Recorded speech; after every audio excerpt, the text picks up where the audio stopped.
cliente mi diceva: "Ma vedo scritto, vedo tante volte che si parla di un dato che di un KPI, di un indicatore che non so come si fa a calcolare, che è il lifetime value del paziente.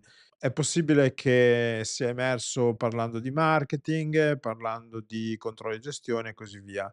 Se anche tu non sai come calcolarlo, oppure, lo sai come calcolarlo, però vuoi controllare se ci sono dei modi più semplici, ecco questo video fa per te." Allora, c'è un modo semplicissimo per calcolare il lifetime value del paziente, che è questo. Allora, se lo vuoi calcolare innanzitutto sappi che tu lo puoi calcolare in base a un certo periodo, quindi può essere calcolato su 1 anno, su 3 anni, su tutta la vita dell'azienda, quindi diciamo così è un dato che dipende dall'arco temporale sul quale decidi di calcolarlo. Tendenzialmente lo si calcola almeno per anno e poi spesso anche per più anni e ha senso anche per più anni. Però diciamo che lo calcolo per anno, almeno per anno. E se lo calcolassi per anno cosa devo fare? Devo prendere il fatturato di quell'anno, quindi se lo fai sull'anno fiscale è molto semplice perché ce l'hai, basta che prendi il bilancio che ti dà il commercialista, prendi il totale dei ricavi, del fatturato dai pazienti, diciamo così, e lo devi questo è un dato che magari il commercialista non te lo dà, però potrebbe dartelo, che è il numero totale dei pazienti che hai visto almeno una volta durante quell'anno. Quindi basta che prendi il tuo gestionale, probabilmente te lo fa, se non te lo fa il tuo gestionale puoi chiederlo al commercialista e dovrebbe riuscire a fartelo lui, o se no ti metti in un file Excel tutte le fatture che hai fatto con chi era il paziente e poi con una funzione molto semplice, una tabella pivot, lo riesci a calcolare. Se non lo sai fare, scrivimi anche in privato che ti aiuto.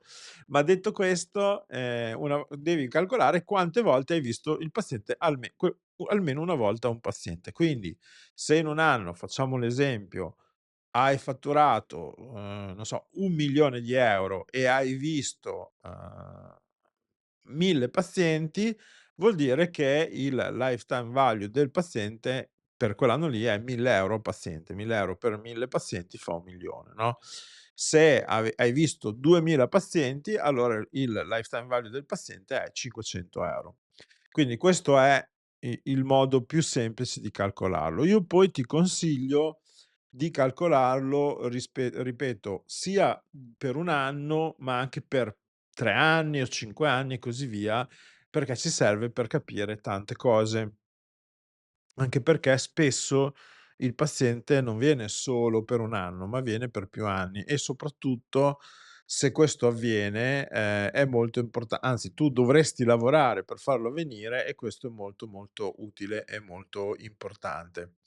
Quindi l'altra cosa, importante non è solo per anno, ma anche per dividerlo per esempio per branca, quindi vedere per branca qual è il valore del paziente sulla branca, quindi sulla fisioterapia piuttosto che sulla medicina per branca o per gruppo di attività, quindi per esempio sulla specialistica, la fisioterapia, la diagnostica per immagini e così via, oppure addirittura per branca.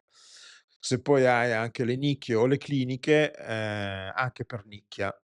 Poi dopo, se invece non sai di che si tratta, magari lasciami un commento e farò un video anche su questo. Quindi ecco, questo era il discorso. Volevo semplicemente spiegare come calcolare questo dato, è molto semplice. Se hai altre domande di questo tipo, dimmelo, faccio un video al volo e lo spiego a tutti, perché si vede che serve. Ciao, al prossimo video.